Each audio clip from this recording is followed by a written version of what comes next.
భక్తకోటికి నమస్కారం. ఈరోజు నేటి పీఠాధిపతి బెంగళూరు కైలాసాశ్రమం శ్రీ జయేంద్రపురి మహాస్వామి, అతిథులుగా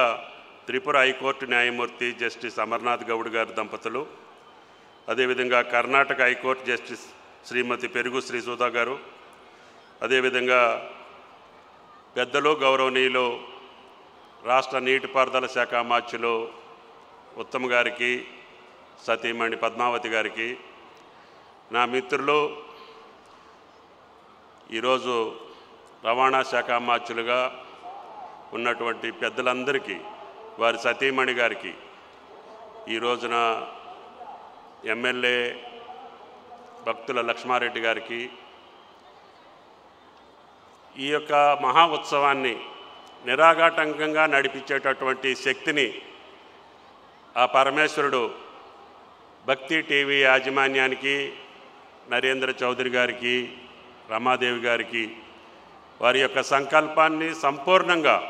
ఆశీర్వదిస్తున్నటువంటి ఆదిదేవుడికి నమస్కరిస్తూ, ఈ మహా ఉత్సవాన్ని రాష్ట్ర ముఖ్యమంత్రి స్వయంగా రాష్ట్ర ఫంక్షన్గా నేను డిక్లేర్ చేసేదానికి ప్రయత్నం చేస్తానని చెప్పినందుకు రాష్ట్ర ప్రభుత్వం తరపున వారికి, భక్తకోటి తరపున, భక్తి టీవీ తరపున ముఖ్యమంత్రి గారికి కూడా ధన్యవాదాలు తెలియజేస్తూ, పెద్దలు ఆయన గారు ఇది జాతీయ పండుగగా కూడా కేంద్ర ప్రభుత్వాన్ని అడుగుతామని చెప్పి ముఖ్యమంత్రి గారు నిన్న ఇక్కడ సందర్శించిన సందర్భంలో చెప్పారు. అది నరేంద్ర చౌదరి గారి కృషి, భక్తి టీవీ యొక్క ప్రాబల్యం, ఎంతోమందికి ఈ యొక్క కోటి దీపోత్సవం అంటేనే భక్తి టీవీ నరేంద్ర చౌదరి గారికి ఈ రోజున రాష్ట్ర వ్యాప్తంగానే కాదు, భారతదేశ వ్యాప్తంగా ఈ మహా ఉత్సవాన్ని ఇంత పకడ్బందీగా, పటిష్టవంతంగా భక్తులందరూ ఆనందపడేటట్టుగా, వాళ్ళ యొక్క భక్తిని ప్రస్ఫుటించేటట్టుగా ఈ కార్యక్రమాన్ని నిర్వహించే శక్తినిచ్చినటువంటి ఆదిదేవుడికి మళ్ళొక్కసారి విజ్ఞప్తి చేస్తూ, ధన్యవాదాలు తెలియజేస్తూ, ఆ కుటుంబాన్ని, ఆ సంస్థని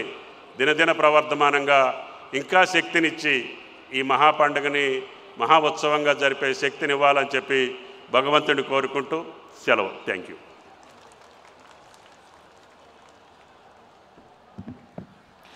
ఇంతింతై వటుడింతై అన్నట్టు ఈ కోటి దీపోత్సవం రాష్ట్ర ఉత్సవంగా భవిష్యత్ తరాల్లో మరింత శోభాయమానంగా ద్విగుణీకృత శోభతో అలరారాలంటూ తెలంగాణ రాష్ట్ర వ్యవసాయ శాఖ మంత్రులు తుమ్మల నాగేశ్వరరావు గారు చక్కటి సందేశాన్ని అందించినందుకు వారికి ఇక్కడికి విచ్చేసిన భక్తకోటి తరపున ధన్యవాదాలు తెలియజేసుకుంటున్నాం. మీరెంతగానో ఎదురు చూస్తున్న కార్తీక దీపారాధన